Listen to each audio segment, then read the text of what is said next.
안녕하십니까. 숨은 역사를 다양한 시선으로 해석하는 끄세입니다. 1편에 이어 황금보검의 생김새에 대해 이어서 설명해 보려고 합니다. KBS 1TV 역사 스페셜에서는 계림루 14호분 황금보검의 비밀이라는 제목으로 황금보검의 비밀을 집중적으로 취재하여 방영했으며, 국립중앙박물관에서는 선사 고대관 신라실에서 계림루 14호 무덤 황금보검을 해부하다란 테마로 황금보검 특별전시회를 개최했습니다. 이 특별전시회의 주제는 황금보검의 주인은 누구인가라는 주제로 1973년에 출토된 황금보검과 주요 출토물 106점 등 과학적 분석을 통하여 새롭게 밝혀진 황금보검에 대한 내용들을 제시하였습니다. 국립중앙박물관 측은 황금보검의 검집 속에 숨어있던 철검을 통해 황금보검의 내부 구조를 밝혔고, 보검을 장식하고 있던 보석은 그동안 알려진 석영질의 보석인 만호가 아닌 우리에게는 보석, 가네트로 익숙한 석류석과 유리라고 설명했습니다.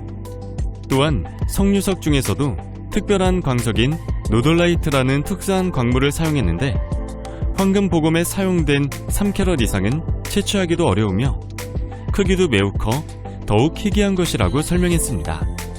또한 황금보검은 금속선으로 공간을 구분하는 클로아존의 세공 기술이 결합된 것으로 보아 신라가 아닌 동유럽의 금세공 기술자들이 제작했을 것으로 추정했습니다. 마지막으로 황금보검에는 켈트족의 문양으로 알려진 소용돌이 무늬와 비슷한 태극무늬가 보이는데, 이는 태극문양을 잘 알고 있는 사람에게 선물로 주기 위하여 특별히 태극무늬를 황금보검에 넣어 제작했을 것으로 추정했습니다.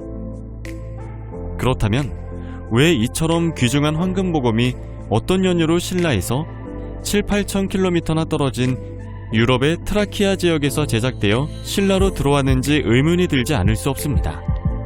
이 질문은 한국 역사학자들을 매우 고민하게 만든 주제 중 하나인데, 그 실마리가 밝혀졌습니다.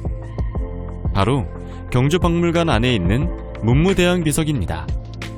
문무대왕은 신라 통일을 이뤄낸 사람으로 한국인들에게는 국가사적 제158호로 이름을 올린 경주 간포합 세계 유일한 수중릉 대왕암으로 잘 알려져 있는데, 그의 비석에 바로 김알지와 김수로의 시조에 대해 적혀 있었습니다. 1편에서 설명드렸듯이 신라와 훈족의 친연성을 설명하기 위해서는 역사의 시작점이라 추정되는 흉노 휴저왕의 황태자 김일제부터 신라 김씨의 선조로 추정되는 김알지, 가야 김씨의 선조인 김수로로 이어지는 역사를 이해해야 합니다. 비석은 그동안 중요성을 알지 못하고 빨래판으로 사용하여 비석에 적힌 문구가 모두 지워졌지만, 다행히 탁본이 남아있어 이를 해석했는데 다음과 같은 내용이 적혀 있었습니다. 신라 선조들의 신령스러운 영원은 먼 곳으로부터 계승되어 온 화관지우이니 그 바탕을 창성하게 하여 높은 짜임이 융성하였다. 종과 지의 이어짐이 비로소 생겨 영이한 투우는 하늘의 제사진을 아들로 태어났다. 7대를 전하니 거기서 출자한 바다. 이 문구에서 몇 가지를 먼저 살펴보겠습니다. 여기서 화관지우는 중국이 자랑하는 4천여 년 전의 순임금을 뜻하며, 투우는 지금의 중국 하남성 일대인 투 지방을 다스리는 제후라는 뜻으로, 투우가 관장하는 곳은 현 중국의 약 5분의 1에 달하는 엄청 넓은 지역이며 김일제를 의미합니다. 그러므로 이 내용들을 조합해서 해석해보면 중국의 순임금에서 투우인 김일제로 이어졌고, 이어 신라의 시조인 김알지로 이어졌다는 설명입니다. 그리고 이 글에 의하면 김알지가 신라를 세우는데 참고로 문무왕은 김알지의 15대 손입니다. 따라서 문무왕은 신라와 가야의 시조가 북방에서 내려온 흉노계임을 의미하는데, 의 의문은 고대 중국의 역사, 즉 진시황제와 흉노, 그리고 한나라의 고조 유방과 흉노의 선우인 묵특과의 혈투를 살펴보면 쉽게 풀어갈 수 있습니다. 기원전 3세기 말 진시황제가 중국을 통일합니다. 여기에서 진시황제가 통일한 중국은 현재의 중국 중원지대를 의미하며, 북방의 광대한 지역은 기마부대가 주축인 유목민들이 장악하고 있었습니다.